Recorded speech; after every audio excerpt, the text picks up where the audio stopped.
Evacuation of the MV X-Press Pearl, which caught fire and sank in Sri Lankan waters, began yesterday, with the government assuring the move posed no harm to the seabed or the environment. The evacuation was observed by Justice Minister Ali Sabri, Ports and Shipping Minister Rohitha Abhigunawardana, State Ministers Kanchana Wijasekara and Mohan Silva by visiting the spot where the ship caught fire and wrecked.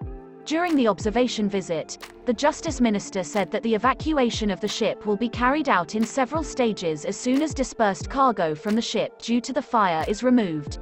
You are at the site now. You could see the Express Pearl wreck is. The wreck is submerged here. Only a part can be seen. All the rest is submerged. We have come here just to see an on-site inspection to assess the operation which is ongoing. Ever since the disaster which took place, we have mobilized all resources available to us in terms of the ministries and the different government organizations which work with us, as well as the volunteers. Our main focus at the beginning was to prevent a further disaster and to minimize the environmental catastrophe. So we have managed to do that to a great extent. There is no oil spill. What we have understood now, the oil from the bunkers have been removed. Our fingers are crossed, but they are confident that all had been removed. And as a result of which, we are now in a position to safely take it away. So in terms of removing the wreck and the debris, this is a cargo ship. There were about 1,500 containers of various cargoes. Some of them were scattered all over to about 100 kilometers from this particular site. And there were two contracts which were given. One to remove the debris, other one is to uplift and take the wreck. So the removal of the debris, a company called Marine Resolve had taken, and according to them, in terms of our discussion that we had, in about 2 weeks they should complete that. But the second part of the operation, you could see what they are trying to do is this wreck, the ship had been broken into two because there is a crack in the middle. So the Shanghai salvagers, what they are trying to do, you could see that they are trying to use some of the springs here and to send it across and lift the wreck and to remove out of it in two pieces. So that's a massive operation. In fact, the ship owners have spent almost close to $100 million in order to remove this. So we can safely say that we have so far carefully managed to prevent and manage on oil spill and also any environmental catastrophe from furthering. But of course that doesn't mean that no environmental damage has been caused.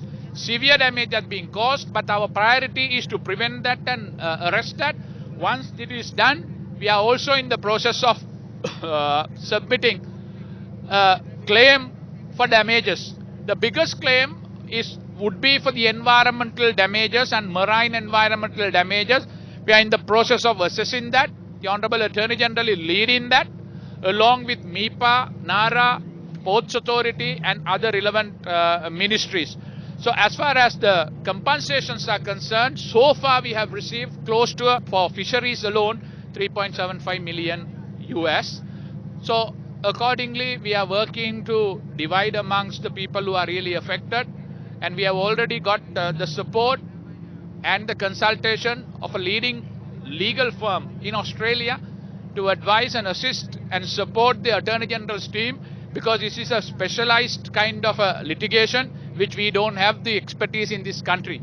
So accordingly, there are about 7 subcommittees working on this. Even in order to supervise this, there is 7-member subcommittee headed by the Director Merchant Shipping. Under him, everything is being monitored on a daily basis. So all in all, I think as a government we have acted with responsibility and we have worked as a team. We have worked as a team behind the scene, and ever since the last disaster, initially every week we used to meet. Thereafter every fortnight we have met, and we have coordination all together with everyone involved.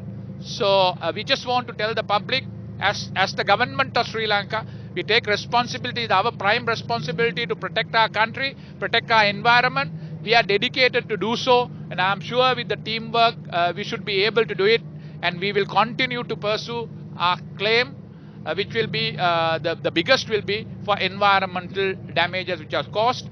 I must make use of this opportunity to thank a lot of volunteers in the Sri Lankan community, scientists, marine biologists, environmentalists, lawyers who have come forward on a voluntary basis without a single rupee of payment in order to help the country. That's the spirit in we work.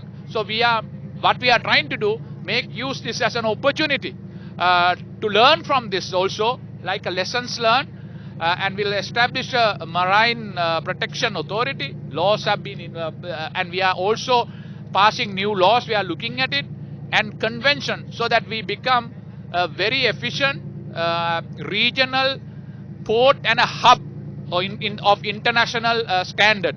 So I think probably what has happened, but there are a lot of lessons to learn. We will make it a blessing on disguise to learn and learn fast and rectify whatever the shortcomings we have in terms of law, in terms of logistic, in terms of meeting the disaster and response to that.